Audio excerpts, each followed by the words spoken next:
अंबिया का ही प्यारा वो मस्कन हूँ मैं, सिर्फ मस्कन नहीं उनका मदफन हूँ मैं। खून से फिर भी देखो मैं रंगीन हूँ, मैं फ़लस्तीन हूँ, मैं फ़लस्तीन हूँ। माएँ जो बच्चे पैदा करने वाली हैं वो मौत के लिए, जिंदगी को जन्म देने के लिए तैयारी कर रही हैं। फ़लस्तीन की मक्तल गाह में मारे जाने वाले बेगुनाह मुसलमानों के मनाजिर का तमाशा हर रोज देखने वाले 57 मुसलमान ममालिक के 1.5 अरब मुसलमान दुनिया की आबादी का 21% हैं। तेल और गैस जैसे वसाइल से माला माल जबकि इंसानी वसाइल से भरपूर मुसलमान ममालिक बशमूल पाकिस्तानी फौज जो अपनी बहादुरी के गीत गाते नहीं थकते। ये बहादुरी किस काम की जो अपने मुसलमान भाइयों के लिए जहाद ना कर सकें। हजरत सुबान रजी अल्लाह अन्हु कहते हैं कि रसूलुल्लाह सल्लल्लाहु अलैहि वसल्लम ने फरमाया, करीब है कि दीगर कौमें तुम पर ऐसे ही टूट पड़ें जैसे खाने वाले प्यालों पर टूट पड़ते हैं। तो एक कहने वाले ने कहा, क्या हम उस वक्त तादाद में कम होंगे? आप सल्लल्लाहु अलैहि वसल्लम ने फरमाया, नहीं, बल्कि तुम उस वक्त बहुत होगे, लेकिन तुम सैलाब की झाग की मानंद होगे।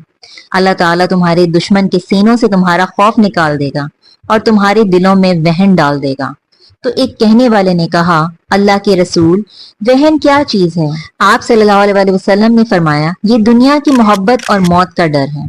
सूरह अनफाल की एक आयत का तर्जुमा है, ए जहाद से डरने वालों, तुम कहीं भी रहो, मौत तो तुम्हें आकर रहेगी, ख्वाह बड़े बड़े महलों में रहो। और उन लोगों को अगर कोई फायदा पहुंचता है तो कहते हैं खुदा की तरफ से है, और अगर कोई गजंद पहुंचता है तो ए मोहम्मद सल्लल्लाहु अलैहि वसल्लम, तुमसे कहते हैं कि ये गजंद आपकी वजह से हमें पहुंचा है। कह दो कि रंज और राहत सब अल्लाह ही की तरफ से है। इन लोगों को क्या हो गया है कि बात भी नहीं समझ सकते। वो अजीम सहाबी तो आपको याद होंगे, हजरत खालिद बिन वलीद रजी अल्लाह अन्हु, जिन्हें सैफुल्लाह यानी अल्लाह की तलवार का लकब दिया गया। उन्होंने दर्जने जंगें लड़ी और कभी भी मैदान जंग में शिकस्त नहीं खाई। इतने अजीम जर्नैल होने के बावजूद इनका इंतकाल बिस्तर पर हुआ और वो हसरत करते थे कि काश शहादत नसीब होती। हजरत खालिद की जिंदगी का हर लम्हा जहाद में गुजरा। इनके जिस्म का कोई ऐसा हिस्सा नहीं जहां तलवार, नेजा या तीर का जख्म ना हो, मगर इनकी मौत बिस्तर पर आई। मौत से इतना डर क्यों, जबकि हम सब जानते हैं कि जब मौत आनी है तो कहीं भी आ सकती है। अब हम जैसे कमजोर मुसलमान कहते हैं कि हम क्या कर सकते हैं? अगर कुछ नहीं कर सकते तो कम से कम इसराइली प्रोडक्ट का बाइकआउट तो कर सकते हैं। अगला सवाल यही होगा कि हमारे बाइकआउट करने से क्या हो जाएगा। पहली बात तो ये कि आप इसराइली प्रोडक्ट खरीदकर इसराइल को मिसाइल और बारूद खरीदने के लिए पैसे दे रहे हैं, और कम से कम अपना हिस्सा तो डालें।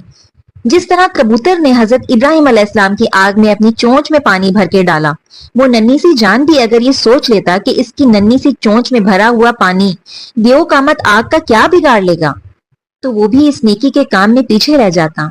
अब आप इस कबूतर से कई ज्यादा गुना ताकतवर इंसान हैं।